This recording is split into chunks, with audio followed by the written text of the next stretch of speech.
Hello there everybody, and welcome to Learner's Mind. This is a continuation of the previous video, and if you haven't watched that, then I highly recommend that you go back and watch that so that you can catch up with this. I'll be using Visual Studio Code as the editor in Material UI library.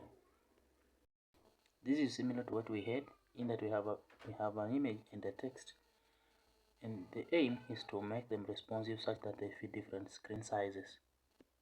So let's look at the code. To approach this, I'm going to use Material UI grid, and therefore I'm going to import grid above here on the imports.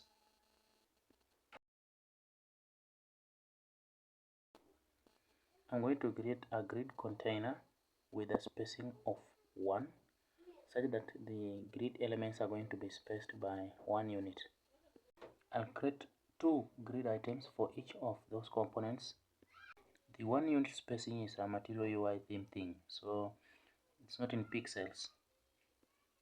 Now after saving, there you go, that's how it appears like, but we need to confirm if actually it looks the same on all the screens and if that's exactly what we desire.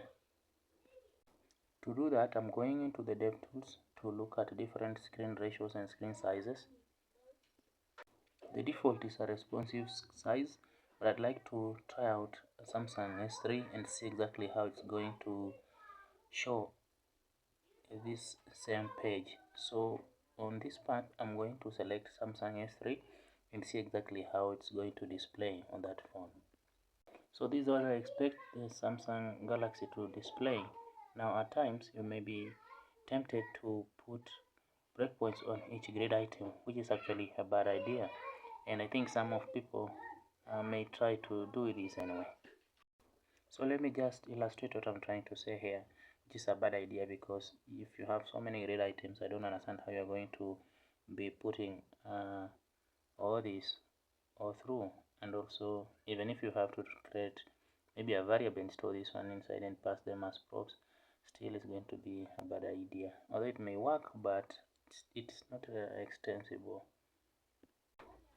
So as you can see, on different screen sizes it still works, but it's not a good idea, so you better stay away from that, because it's going to create problems in the future if you have to change it. As you can see on the Kindle, that is how it displays. A Kindle is almost like a tablet size, so you can expect it to display a little bit better, like more of a bigger screen, but still that's not a very good approach. So the best approach is actually maybe to deal with the grid container itself, and you can use the grid columns and pass in these props, this dictionary, whereby you can give it this object which has all these elements, the breakpoints for extra small, small, medium, large, and extra large, and from there the grid container itself is going to manage the grid items.